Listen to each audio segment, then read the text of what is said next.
Pulled for Shenhe for 2 reasons and only those 2 reasons. Don't really have any cryo DPS unit to pair with her that you want to use. Well, Ganyu is back, so let's see how those two work together and just maybe join the Kokugoat fan club while you're at it. For those that already have Ganyu, good job. Stick around, you might find a team you might be willing to try out. So let's just move on with this video.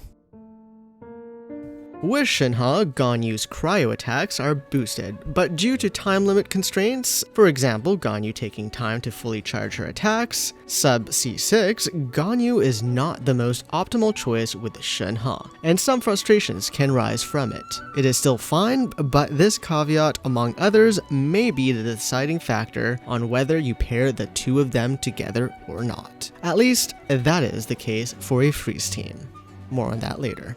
So you decided to go for a freeze team. You know that in a freeze team, Ganyu relies more on her burst. You also do 2 to 3 charge shots as part of your full rotation usually, so which do you want to boost more with Shenhe? If you didn't know, depending on if you tap or hold Shenhe's elemental skill, you end up boosting your party's normal, charged, and plunge attacks or elemental skill and burst for a set amount of time. Generally, I, by default, have been boosting Ganyu's charge attack by using Shenhe's hold E. I mainly do this as holding the skill does AoE damage and freeze Ganyu usually deals with mobs versus single targets. That being said, one should not look away from boosting cryo elemental skills and burst. It could even provide more DPS overall. This is mainly due to Cryo Swirl. Cryo Swirl does get a buff from Shenhe, and with your Anemo support in the team providing a good amount of damage from their part in the rotation, going for a tap E from Shenhe might be the right call instead. It is also more reliable buffing, as buffing Ganyu's charge attack is a complete waste. That is, if you miss your charge shot, but maybe you're better than that and don't miss your charge shots. Just like you never miss to hit that like button if you enjoy or find this video helpful,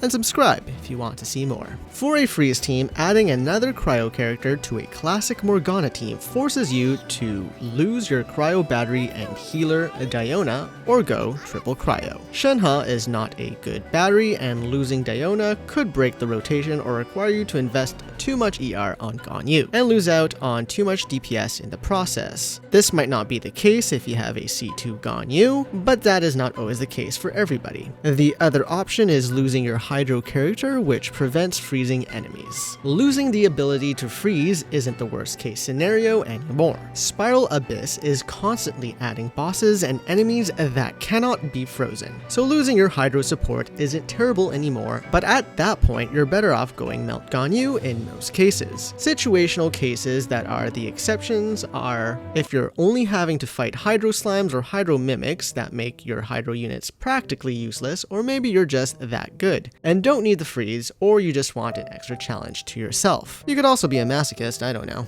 That being said, if you plan on the more traditional Ganyu freeze team with Shenhe, I would recommend either Kokomi for a Hydro healer or Mona with a prototype Amber instead of the usual Thrilling Tales of the Dragon Slayer for a bit of healing. Going Thrilling Tales is fine too if you want more DPS and are willing to completely ignore heals.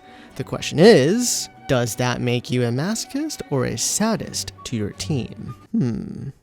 Barbara is another option, however she doesn't have the best off-field Hydro application and is better to be on-field DPS in a freeze team which does not synergize with Shenhe's kit, but it isn't the end of the world. As for full cryo, you can bring back Diona and have a shield healer to protect you from a lack of freezing, or you can go the full DPS route and add Ayaka. In the latter option, Ayaka would be the main DPS while Ganyu would mostly be there for her burst and elemental skill. Just make sure you don't make any characters fall in battle. In this case with Shenhe, you definitely want to be tapping your E skill. And that is it for freeze teams. Pretty straightforward, I think. But wait. There is one more team to consider, and it is by far the best damage per screenshot Ganyu team I have ever seen, and maybe you have too.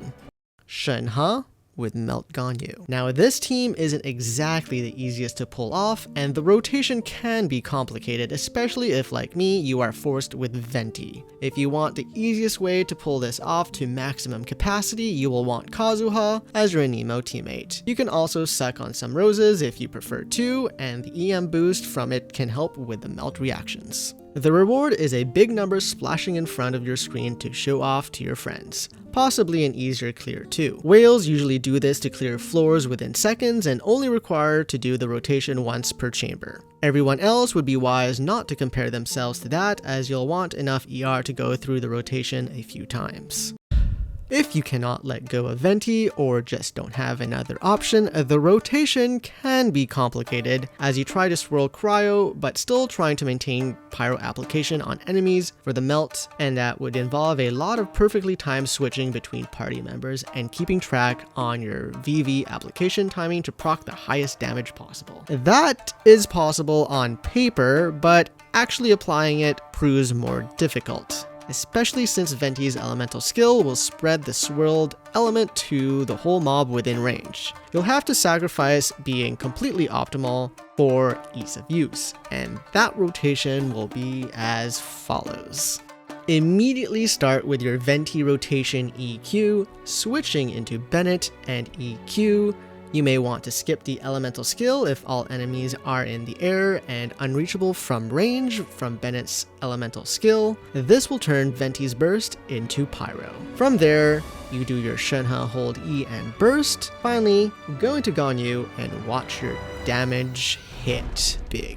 If your whole party has enough ER, you won't need to spend time charging up any burst. However, that can be hard for Shenhe to pull off. If that is the case, use Ganyu's flower to battery Shenhe's burst. You may also think about just tapping Shenhe's elemental skill to get some particles, as tapping her skill has a lower cooldown. Unfortunately, in this rotation, you do not swirl cryo with Venti's burst, so you do lose out on that buff, but in this case, you want to keep enough pyro out so that you can keep proccing melt. Kazuha has an easier time than Venti since he can more easily double swirl and can reap the buff for both cryo and pyro more often. When doing this team, investing into EM Sands would be the better choice. You are already getting nice attack boost from Bennett's burst and noblesse from him, and the buffs that Shenhe provide can make up for the smaller amount of attack. This is true for all melt teams, however it doesn't matter as much, and going based off of substats ends up being the deciding factor. Wanderer's Troop is a staple choice here, but you can also go with Shimenawa's set if you have